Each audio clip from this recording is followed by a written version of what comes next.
quoi? Vous le mettez en...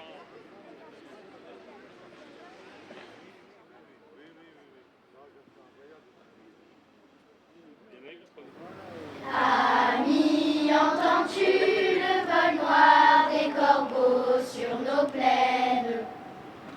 Ami, entends-tu les cris sourds du pays qu'on enchaîne? Poètes, partisans, ouvriers, paysans, c'est l'alarme.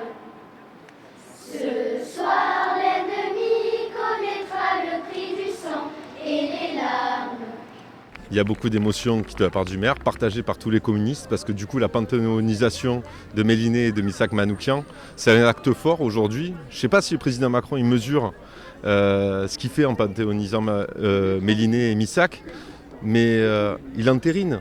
Et c'est historique. La dénomination de ce parc, mais surtout le fait qu'on panthéonise deux personnes étrangères qui ont choisi la France, qui se sont battues pour la France, qui sont mortes pour la France, c'est un moment fort. Pour les personnes étrangères en situation irrégulière et qui demandent qu'une chose, à s'intégrer et à créer les conditions de pouvoir vivre normalement et sereinement en famille en France.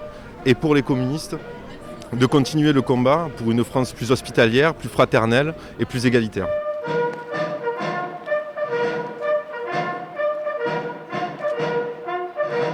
Moi, personnellement, c'est une émotion qui est très forte. Moi aussi, j'ai quitté mon pays en 1975 pour venir dans notre belle Provence, la Venise. Et aujourd'hui, bien sûr, je suis prêt également à défendre cette belle France, cette liberté, parce que la liberté, je l'ai rencontrée quand je suis arrivé en France. C'est la reconnaissance de tous ces gens qui, au départ, n'étaient pas français et qui, malheureusement, étaient pourchassés par la police française.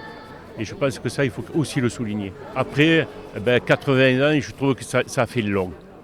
Je pense qu'on aurait pu le faire bien avant. Ça nous touche profondément. Chacun ici, dans sa famille, a été touché par ce qui s'est passé il y a aujourd'hui plus de 80 ans. Ils représentent tous ceux qui sont venus dans notre pays. Moi, je suis fils d'immigrés aussi. Et donc, par conséquent, ces gens qui sont venus pour bâtir un pays, et pour bâtir un pays avec nous, avec les Français. Et ils étaient peut-être plus français que nous.